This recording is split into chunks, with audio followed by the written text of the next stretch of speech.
Hi everyone, it's Sean Sandilands from Pulse Markets here today with Mawson Gold. We're talking about what's happening with the company. Today we've got with us the chairman, Michael Hudson, and the exploration manager, Lisa Gibbons. Good morning, guys. How are you? Sean, great to be here. Okay, great, guys. Mawson Gold. Michael, can you tell us a little bit about it, please? Sure, Sean. Obviously, you can hear the Aussie accent, but I've had the last 20 years on the TSX. So Mawson is a TSX company today. We're a gold exploration company. We're focused with a flagship project in Finland, where from first principles 6 or 7 years ago, we made a discovery that is going to be a multi-million ounce discovery. It's going to go towards 1 million ounces is our aim in the next few months up there.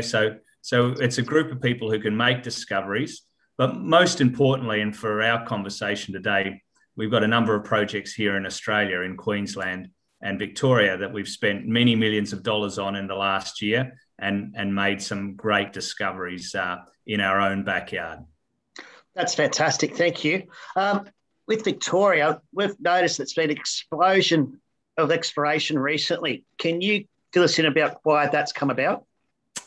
Grade is grade and scale, pretty much. It's got back on everybody's radar because of one word, Fosterville. Fosterville is a mine just out of Bendigo. It was a pretty ordinary mine in many respects until about 3 or 4 years ago, where they found a supersonic part of the system. And it was the highest grade gold mine last year. It's been like that for a number of years. It's a top 10 producer in the world. And notwithstanding, Costerfield is the sixth largest, or sixth, I should say, highest grade deposit in the world also. So you've got two of the top 10 high grade deposits in a field that's produced something like 80 million ounces. You know, the West didn't even get a look in Australia for the first 50 or 60 or 70, 80 years of Australia. It was all about Victoria and what built Melbourne and Sydney and helped England expand its entry around the world, really. So Victoria has had a great past. It's been forgotten, and just it's got back on people's radars just recently because of the discoveries at Fosterville, essentially. Thanks for that, Michael. Really appreciate those answers. Now, I may speak with the exploration manager now about this Melbourne Zone in a little bit more detail. I really want to get down into this Melbourne Zone from Bendigo and the Stanwell zones, and why these grades are so high compared to other regions. Lisa, can you just give us a little bit more information and colour for our investors to why this area is so attractive to Mawson? The reason we're getting high grades within the Melbourne Zone is that geologically we can look at them differently. So when we look at the Bendigo and Stawell zones, we're looking at a type of gold that is formed deeper in the crust. It's gold that is high grade, but historically it's quite narrow, and with modern mining methods, it's actually quite difficult to mine. When we're looking at these epizonal deposits such as Fosterville, Costerfield, Sunday Creek, and even E79's new deposit up at Myrtleford, we're getting some really interesting results. Larger zones of high grade, which is what we want to see for our modern mining methods. The difference is it's higher in the crust, it's had a lot more fluid going through it, so we're producing these really nice high grade deposits. Interestingly, Fosterville is one of the most profitable mines in the world. It's one of the highest grade mines. Its head grade is 31 grams per tonne. And that's sort of what we're aiming for as well. We're starting to see those grades. Costerfield seeing some amazing grades coming up in their latest press releases. And as I mentioned, E79's Myrtleford deposit, they're getting numbers such as 11 metres at 160.5 grams per tonne. So really exciting stuff we're starting to see in this Melbourne Zone. Here in our deposit in Sunday Creek, the old timers in the 1880s, they were mining multi-ounce dirt. So we're just starting to see, with our limited amount of drilling we've done to date, those type of grades starting to come out. So we'll get hits of 82 grams per tonne with 13% stibnite. But then we're also getting larger high-grade zones. So we may be getting things, or we are getting things like 37 metres at 2.5 grams per tonne, and within that we might get 2 metres at 18 grams per tonne. So we're starting to see these really quite interesting high-grade results coming through. That's actually unbelievable that you're already getting those results. How far is Mawson located from these other high-grade gold mines in terms of distance? Well, we're quite lucky actually. So Costerfield, which is set up to process our type of ore with the gold and the stibnite, that's less than an hour's drive away with on good sealed roads. And then Fosterville, the more high-grade mine, that sits at about just over an hour's drive from our project. So all within really good trucking distances of mills that are set up to process this type of ore.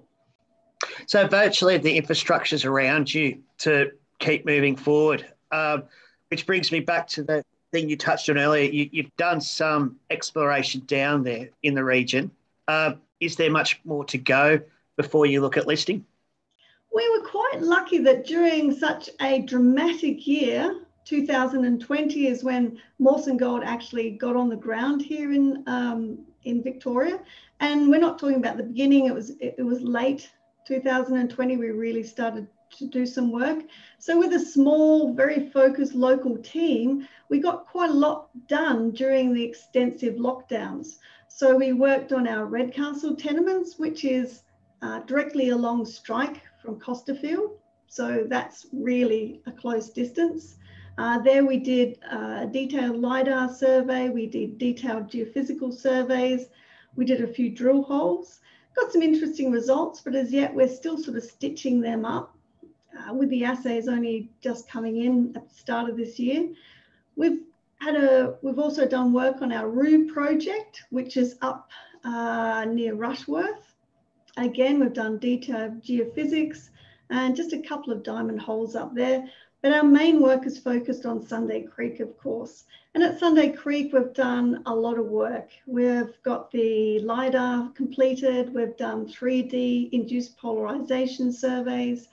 We've done detailed ground mag. We've done about a 2,000 sample soil program, both detailed over the main mineralization and then a more regional program along strike. And that's turning out to be really quite interesting. The results are coming in that we may have up to 11 kilometres of strike of mineralisation. And then of course we've done the 18 diamond drill holes, and they're in the process of finishing our 18th hole now. So yeah, we've done quite a lot during quite a dramatic year and very low cost and effective exploration. That's fantastic. Well, I'm sure your existing shareholders at Mawson will be looking forward to those results, as will we. And yeah, I'd like for you to keep us updated. Very much so. We're watching the screens for some announcements coming out shortly. Thank you very much. Well, we've noticed that a lot of these giant grade mines and tenements are owned by Canadians. Do you think that will be changing? Well, I suppose I'm a bit unique because I was getting on a plane pre-COVID every month for the last 20 years, running companies on the TSX, and saw the interest coming back from the TSX to Victoria. The Canadians are a resourceful lot, and basically they'll put money where they can make a buck. And Australians had essentially looked too far west for too long. The West is great. It's still much bigger than Victoria in terms of production. So not trying to discount that area, but Victoria was forgotten, and the Canadians were able to slip in, recapitalise Fosterville. So it was all Canadian money that drove and built Fosterville. They own Costerfield, and about $200 million has been raised in the last year for exploration in Victoria, about half which has come from Canada. So it's not just Canada. The Aussies are starting to get a look in, but certainly we're sleeping at the wheel there for a while, and I'm glad to see the interest is coming back from the ASX into Victoria. Okay, that's great. Now, with the price of gold going up and down, what impact has that had on exploration companies in the region? Well, no doubt the gold price is intimately associated with the ability to finance these junior companies. So when the market's hot, when everyone's focusing on gold, there's a lot more money for exploration. But exploration is a long-term business. You can make money across the cycle if you invest in the right people and the right projects. So invest at the right time into these assets and ride the market if you like. But certainly there's a bit of a disconnect between success of exploration and the gold price at any one given point, but they are intimately related because of that financing point. Okay, great. With Mawson and Victoria, what are your plans in the short and medium term down there? We'd love to bring it back home, Sean. That's basically what we'd like to do. So we have this discovery that is going towards permitting and engineering studies in Finland. So it's got a bit of a different path. So we'd like to keep that in the TSX, but here we've made some great discoveries in the shadow of the head frame of Costerville and Fosterville. You know, there's only 9 historic goldfields that are Fosterville, Costerville, and another 7 others that are the same style. And we've got 3 of those. So, and one of them we're just building, drilling all the time. So it's ready and for a home of its own. And let's bring it back home to the ASX is our plan. Okay, obviously it's on the TSX. You're looking at bringing it back to the ASX. How can Australians like myself and the investors that we represent get exposure to your company and to what you're trying to do over here in Australia? Well, subject to a few crossing the T's and dotting the I's with the ASX to make sure that we can do everything smoothly, we'll be looking at funding the Australian assets privately leading to IPO over the next 2 quarters. So there's opportunities to invest in those ways. Michael, thanks for that. It's good to see Australians can get some exposure to these fantastic opportunities both you and Lisa have discussed today. I'd really like to thank you both for attending this Q&A this morning. I'm sure I'll get a lot of questions from our audience and our investors in relation to what's happening with your ASX listing and if you're looking at a pre-IPO and information like that. So, yeah, let's please keep in contact and we look forward to watching this space and seeing what happens. Good luck. Thanks, mate. Thanks.